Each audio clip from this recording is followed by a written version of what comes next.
ሰላም። ሰሞኑን በሶሻል ሚዲያ በቲክቶክ ላይ ቫይራል የወጣ አንድ ቪዲዮ አለ። በዛ ቪዲዮ ዙሪያ ምንም አይነት ምላሽ ላለመስጠት ራሴን አቅቤ ቆይቻለሁ። ነገር ግን ከዛ ቪዲዮ ጋር በተያያዘ ያልተገቡ ፎቶዎች፣ ከዛም በተጨማሪ ደግሞ ያልተገቡ ምልልሶች እንዲሁም በቴሌግራሜ ከሚደርሰኝ ቴክስት በስልኬ ላይ እየደረሱ ካሉ ቴክስቶች የተነሳ ይህንን ቪዲዮ ለመስራት ተገድጃለሁ። በመካከላችን የነበረው ግንኙነት ከተቋረጠ በኋላ በተደጋጋሚ ሽማግሌ በመላክ እንዲሁም ጓደኞቼ እኔም ደጋግሜ በመገኘት ነገሮችን ለመፍታት ሞክረናል። ነገር ግን በጊዜው የነበረው ምላሽ ምንም መልስ ያለ መስጠት ነው። ከዛ ጋር በተያያዘ እኔም ለረጅም ጊዜ ከመሞከር በኋላ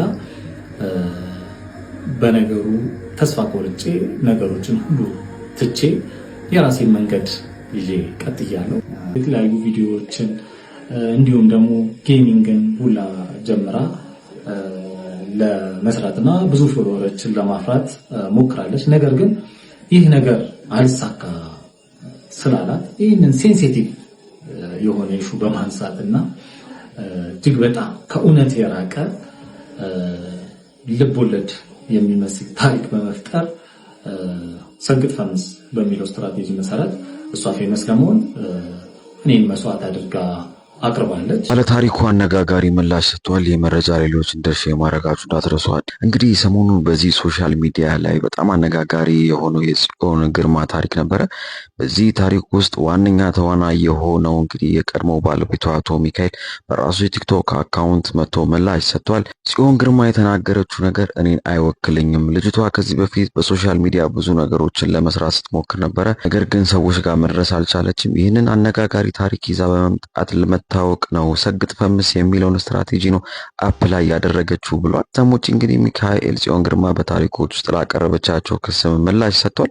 ለማንኛውም የሚካኤልን ምላሽ እንዴት አገኛችሁት? ይህ ሁኔታ በዚሁ ከቀጠለ ምን ላይ የሚደርስ ይመስላችኋል? ሀሳብና አስተያየቶቻችሁን ኮመንት ላይ ጻፉልን። የመረጃ ሌሎችን ደርሽ ማድረጋችሁ እንዳትረሱ።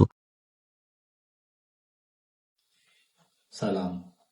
ሰሞኑን በሶሻል ሚዲያ በቲክቶክ ላይ ቫይራል የወጣ አንድ ቪዲዮ አለ። በዛ ቪዲዮ ዙሪያ ምንም አይነት ምላሽ ላለመስጠት ራሴን አቅቤ ቆይቻለሁ።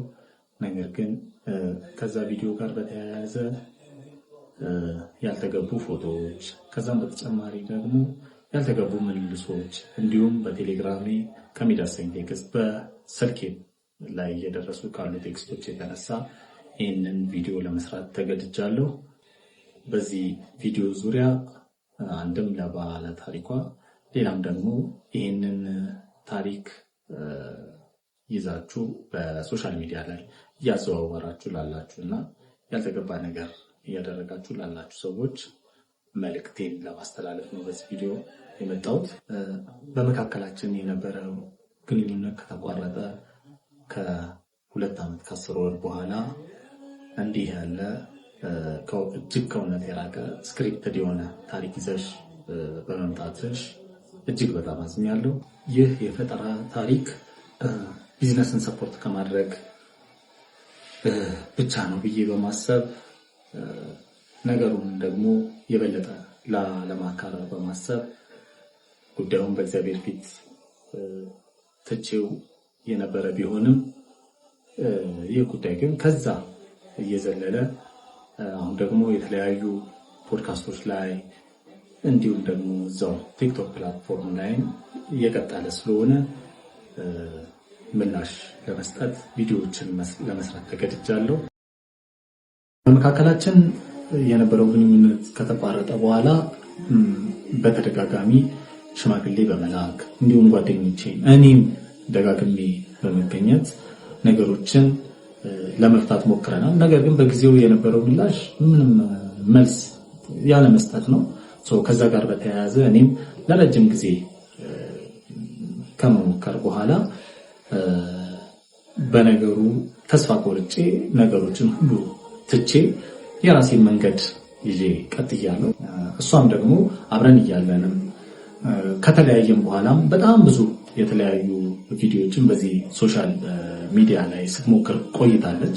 ከነዛም መሃል የምታራምደውን ኤክስትሪም ፌሚኒዝምን እሱን በተመለከተ ብዙ ቪዲዮዎችን ስትሰራ ነበረ። ከዛም ቀጥላ ቭሎጎችን ለመስራት ሞክራ ነበር። ከዛም ቀጥላ ከፀጉሯ ጋር በተያያዘ የተለያዩ ቪዲዮዎችን፣ ዌይት ሎስን በተመለከተ የተለያዩ ቪዲዮዎችን እንዲሁም ደግሞ ጌሚንግን ሁላ ጀምራ ለመስራትና ብዙ ፎሎወሮችን ለማፍራት ሞክራለች። ነገር ግን ይህ ነገር አልሳካ ስላላት ይህንን ሴንሲቲቭ የሆነ ኢሹ በማንሳትና እጅግ በጣም ከእውነት የራቀ ልቦለድ የሚመስል ታሪክ በመፍጠር ሰግጥ ፈምስ በሚለው ስትራቴጂ መሰረት እሷ ፌመስ ለመሆን እኔን መስዋዕት አድርጋ አቅርባለች።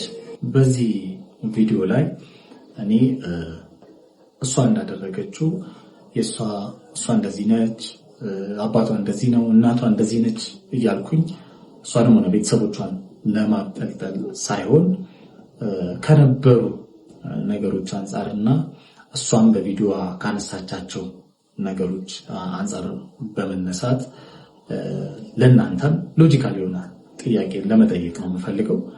ከነዛም መካከል አንዱ ምንድነው በጣም የተማረች ሴት ቤተሰቦቿ በጣም ሰፖርቲቭ የሆኑ ሰው እንደሆነች ተናግራለች። ነገር ግን ቪዲዮቿ ላይ ስትናገር ከሰርጋችን በፊትም እጅግ በጣም ብዙ የሆኑ ግጭቶች በመካከላችን ነበረ። ይህ ሆኖ እያለ ቤተሰቦቿ ሰፖርት የሚያደርጓት ከሆነ እሷም ደግሞ እጅግ በጣም የተማረች ሴት ነገሮችን ማስተዋል የምትችል ከሆነች እውነትም ደግሞ እንደዛው አይነት ሴት ነችና እንደዛ አይነት ነገሮች ሲመጡባት ውሳኔዎችን ለመወሰን እንዴት ሳትችል ቀረች? የመጀመሪያው ጥያቄ ነው።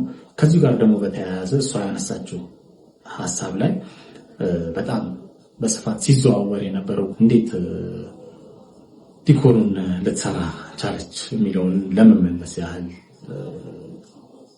ነው። ቀድሞ እኔና እሷ ስንስማማ በእሷ በኩል 50 ሰው በእኔ በኩል 50 ሰው ተጠርቶ ወደ 100 ሰው የሚጠጋ ሰው ተጠርቶ በጣም ቀላል የሆነ ዲኮር ሰርተን ከዛም በኋላ ትንሽ ፕሮግራም አድርገን ሰርጉ በዛ መልኩ እንዲከናወን የታቀደ ነበረ። ነገር ግን ሰርጉ እየተቃረበ ሲሄድ በእሷ ቤተሰቦች ግፊት ሰርጉ ወደ ትልቅ እንዲያድግ ሆኗል። በዛም እሷን በቪዲዮ ገልጸዋለች። በእነሱ ሳይድ 500 ምናምን ሰው እንደተጠራ፣ በእኛ ሳይድ ደግሞ 100 አካባቢ ሰዎች እንደተጠሩ ተናግራለች። ኤክስፔንሲቭ የሆኑ ቦታዎችንም አንደኛ እኔ አልመረጥኩም፣ የእሷ ቤተሰቦች ግፊት ነው። ምክንያቱም የሰርጉ ቦታ ትልቅ መሆን ነበረበት፣ የሚጠራው ሰው እየበዛ ስለሄደ ማለት ነው። በመቀጠል ደግሞ ሌላው ደግሞ ዲኮሩን በአጠቃላይ ማኔጅ ታረግ የነበረችው እሷ ነችና ዲኮሩ ሊሰራ ሰርጉ ሊሆን 3 ቀን አካባቢ ሲቀረን ዲኮሩን እሷ እንዳለችው አባቷ እኔ ከፍዬ ላሰራ ብሎ ነበር።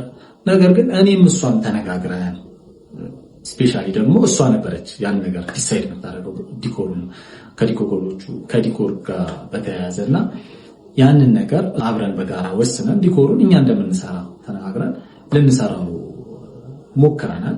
ነገር ግን በዕለቱ በአንዳንድ ነገሮች አለመሰካካት ምክንያት ዲኮሩን ላንጨርስ ችለናል። በዋዜማው እንደውም የሰርጉ ዕለት እኔ ቦታው ድረስ ተገኝቼ እስከ 6 ሰዓት ዲኮሩን ሌሎች ልጆች ተቀጥረው መጥተው እሷ እንዳለችው አባቷ ከፍሎ ሌሎች ልጆች መጥተው ዲኮሩ እንዲጠናቀቅ ሆኗል።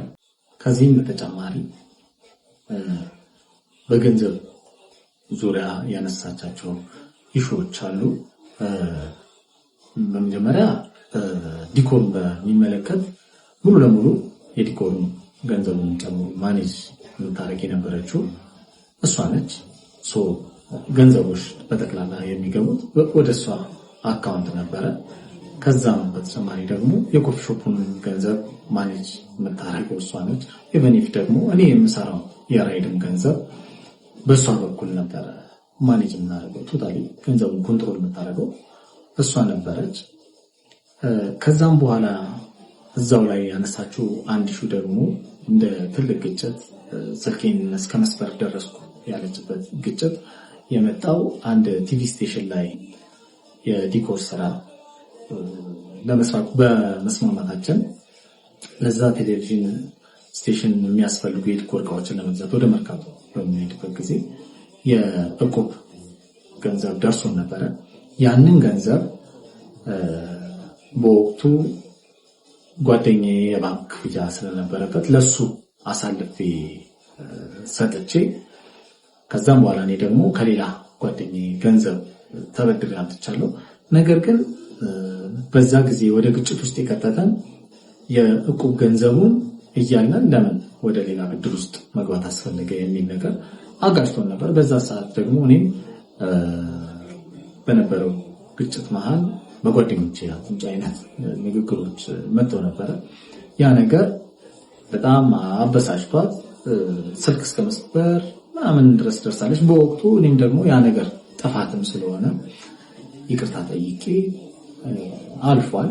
ከዛም በተጨማሪ ኮንትሮል እደረጋለሁ ውሃ ለመጠጣት እስከማልችል ድረስ ምናምን የሚሉ ሌሎች ሀሳቦችን ከዛም በተጨማሪ ሌሎችም እዚህ ማህበራዊ ሚዲያ ላይ ሊወጡ የማይገቡ ስፔሻሊ እንደኖርንበት ማህበረሰብ እንዳደግንበት ቤተሰብ እንደዚህ አይነት ኢሹዎች እዚህ ሶሻል ሚዲያ ላይ ወጥቼ ለማውራት እኔ እንደዛ አይነት አስተሳሰብም ስለሌለኝ እዚህ ሶሻል ሚዲያ ላይ ወጥቼ መናገር አልፈልግም። ከነዛ ጋር በተያያዘ የተለያዩ ውሸቶች ፈጥራ ታሪኩን በማጋነን ለዚህ አድርሰዋለች። በመጀመሪያ እንደዚህ አይነት ስብዕና የለኝም።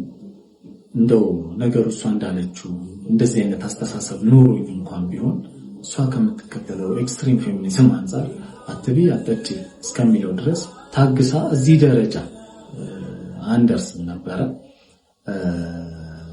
ነገር ግን ለዚህ አስተሳሰብ እና እንደዚህ አይነት ውሸቶችን ለመፍጠር የዳረጋት ብዬ ማስበው አንደኛ የነበረባት ቻይልድሁድ ትራውማቲክ ኤክስፒሪየንስ እና የምትከተለው የምታቀነቅነው የኤክስትሪም ፌሚኒዝም አስተሳሰብ፣ ከዛም በተጨማሪ ደግሞ አምላክ የለም የሚለው ኤቲዝም አስተሳሰቧ ለዚህ ዳርጓታል ብዬ አስባለሁ። ምክንያቱም መጽሐፍ ሲናገር እግዚአብሔርን ለማወቅ ባልወደዱት መጠን እግዚአብሔር የማይረባውን ያደርጉ ዘንድ ለማይረባ አእምሮ አሳልፎ ሰጣቸው ተብሎ እንደተጻፈው ይህንን የማይረባ ነገር ታደርግ ዘንድ አእምሮዋን ለማይረባ ነገር ተጠቅመዋለች ብዬ አስባለሁ። ይህ ደግሞ ከእርሷ ብቻ ሳይሆን የሰይጣን የሆነ አስተሳሰብ ነው ብዬ አምናለሁኝ። ከዚህ ጋር በተያያዘ ደግሞ ነገሩ ይቆማል ብዬ ብጠብቅም ከዚህ ከቲክቶክ አልፎ ደግሞ በዩቲዩቦች ላይ በሌሎችም ቦታዎች ላይ እየተሰራጨ ስለሚገኝ ይህን ነገር ለማስቆም ሲባል እና የስም ማጥፋት ዘመቻውንም ለማስቆም ሲባል ወደ ሕግ የሚሄድ መሆኑን ለማሳወቅ እወዳለሁ። ከዚህም በተጨማሪ በገንዘብ ዙሪያ ያነሳቻቸው ኢሹዎች አሉ። በመጀመሪያ ዲኮርን በሚመለከት ሙሉ ለሙሉ የዲኮርን ገንዘቡን ጨምሮ ማኔጅ የምታደርግ የነበረችው እሷ ነች። ገንዘቦች በጠቅላላ የሚገቡት ወደ እሷ አካውንት ነበረ። ከዛም በተጨማሪ ደግሞ የኮፊ ሾፑን ገንዘብ ማኔጅ የምታደርገው እሷ ነች። ኢቨኒፍ ደግሞ እኔ የምሰራው የራይድም ገንዘብ በእሷ በኩል ነበረ ማኔጅ የምናደርገው። ቶታሊ ገንዘቡን ኮንትሮል የምታደርገው እሷ ነበረች። ከዛም በኋላ እዛው ላይ ያነሳችው አንድ ሹ ደግሞ እንደ ትልቅ ግጭት ስልኬን እስከ መስበር ደረስኩ ያለችበት ግጭት የመጣው አንድ ቲቪ ስቴሽን ላይ የዲኮር ስራ ለመስራት በመስማማታችን ለዛ ቴሌቪዥን ስቴሽን የሚያስፈልጉ የዲኮር እቃዎችን ለመግዛት ወደ መርካቶ በምንሄድበት ጊዜ የእቁብ ገንዘብ ደርሶን ነበረ። ያንን ገንዘብ በወቅቱ ጓደኛዬ የባንክ ክፍያ ስለነበረበት ለሱ አሳልፌ ሰጥቼ ከዛም በኋላ እኔ ደግሞ ከሌላ ጓደኛዬ ገንዘብ ተበድሬ አምጥቻለሁ። ነገር ግን በዛ ጊዜ ወደ ግጭት ውስጥ የከተተን የእቁብ ገንዘቡን እያለን ለምን ወደ ሌላ ብድር ውስጥ መግባት አስፈለገ የሚል ነገር አጋጭቶን ነበር። በዛ ሰዓት ደግሞ እኔም በነበረው ግጭት መሃል በጓደኞቼ አፍንጫ አይነት ንግግሮች መጥተው ነበረ። ያ ነገር በጣም አበሳጭቷት ስልክ እስከ መስበር ምናምን ድረስ ደርሳለች በወቅቱ። እኔም ደግሞ ያ ነገር ጥፋትም ስለሆነ ይቅርታ ጠይቄ አልፏል። ከዛም በተጨማሪ ኮንትሮል እደረጋለሁ ውሃ ለመጠጣት እስከማልችል ድረስ ምናምን የሚሉ ሌሎች ሀሳቦችን ከዛም በተጨማሪ ሌሎችም እዚህ ማህበራዊ ሚዲያ ላይ ሊወጡ የማይገቡ ስፔሻሊ እንደኖርንበት ማህበረሰብ እንዳደግንበት ቤተሰብ እንደዚህ አይነት ኢሹዎች እዚህ ሶሻል ሚዲያ ላይ ወጥቼ ለማውራት እኔ እንደዛ አይነት አስተሳሰብም ስለሌለኝ እዚህ ሶሻል ሚዲያ ላይ ወጥቼ መናገር አልፈልግም። ከነዛ ጋር በተያያዘ የተለያዩ ውሸቶች ፈጥራ ታሪኩን በማጋነን ለዚህ አድርሰዋለች። በመጀመሪያ እንደዚህ አይነት ስብዕና የለኝም። እንደው ነገሩ እሷ እንዳለችው እንደዚህ አይነት አስተሳሰብ ኖሮኝ እንኳን ቢሆን እሷ ከምትከተለው ኤክስትሪም ፌሚኒዝም አንጻር አትቢ አጠጪ እስከሚለው ድረስ ታግሳ እዚህ ደረጃ አንደርስም ነበረ። ነገር ግን ለዚህ አስተሳሰብ እና እንደዚህ አይነት ውሸቶችን ለመፍጠር የዳረጋት ብዬ ማስበው አንደኛ የነበረባት ቻይልድሁድ ትራውማቲክ ኤክስፒሪየንስ እና የምትከተለው የምታቀነቅነው የኤክስትሪም ፌሚኒዝም አስተሳሰብ፣ ከዛም በተጨማሪ ደግሞ አምላክ የለም የሚለው ኤቲዝም አስተሳሰቧ ለዚህ ዳርጓታል ብዬ አስባለሁ። ምክንያቱም መጽሐፍ ሲናገር እግዚአብሔርን ለማወቅ ባልወደዱት መጠን እግዚአብሔር የማይረባውን ያደርጉ ዘንድ ለማይረባ አእምሮ አሳልፎ ሰጣቸው ተብሎ እንደተጻፈው ይህንን የማይረባ ነገር ታደርግ ዘንድ አእምሮዋን ለማይረባ ነገር ተጠቅመዋለች ብዬ አስባለሁ። ይህ ደግሞ ከእርሷ ብቻ ሳይሆን የሰይጣን የሆነ አስተሳሰብ ነው ብዬ አምናለሁኝ። ከዚህ ጋር በተያያዘ ደግሞ ነገሩ ይቆማል ብዬ ጠብቅም ከዚህ ከቲክቶክ አልፎ ደግሞ በዩቲዩቦች ላይ በሌሎችም ቦታዎች ላይ እየተሰራጨ ስለሚገኝ ይህን ነገር ለማስቆም ሲባል እና የስም ማጥፋት ዘመቻውንም ለማስቆም ሲባል ወደ ሕግ የሚሄድ መሆኑን ለማሳወቅ እወዳለሁ።